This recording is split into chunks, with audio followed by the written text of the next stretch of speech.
அதாக கேட்டுக்கிறாங்க வாகனம் ஏயின் கதி 90 km/h என காட்டிட்டான். இதை பாருங்கள் பிள்ளைகள், இந்த வாகனம் ஏயின்ற கதி எப்படி கண்டுபிடிக்க போகிறோம்னா, இப்போ நாங்கள் 500 மீட்டர் முதலாவது கேள்வியில் எப்படியே கண்டிருக்கிறோம். அதாவது வாகனமே போலீஸ் வாகனத்துலேருந்து 500 மீட்டர் தூரத்தில் இருக்குது. 500 மீட்டர் தூரத்தில், அதே நேரம் 70 டெசிபலாக இருக்க 5 மீட்டர் தூரத்தில் இருக்குது. அப்போ நாங்கள் இந்த ரெண்டுக்கும் இடைப்பட்ட தூரத்தை கண்டுபிடிக்கலாம். 495 மீட்டர் 500லேருந்து 5 கழிக்கிறோம் 490.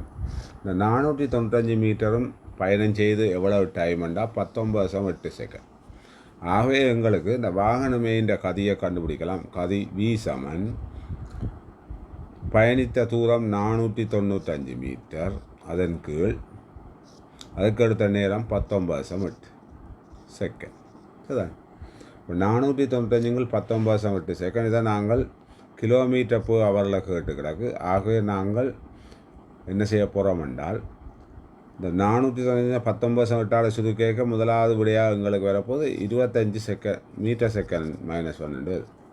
இப்போ 25 மீட்டர் செகண்ட் -1 நாங்கள் km/h மாத்திரண்டா 25 தர 3600 கீழ் 25 தர திருப்பி ஒரு கழுதுறனதில் 25 தர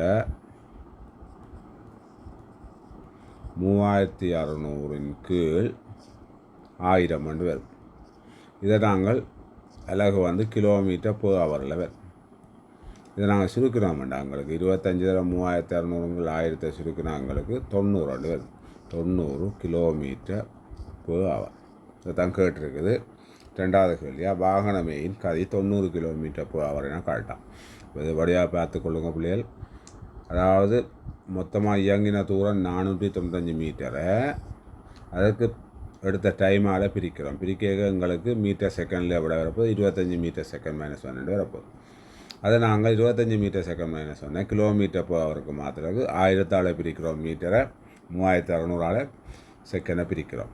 ஆக அந்த வகையில் நாங்கள் 25 தர 3600 1000 வரப்போது. இதை சுருக்கின எங்களுக்கு வரப்போது எங்களுக்கு விடையாக 90 km/h.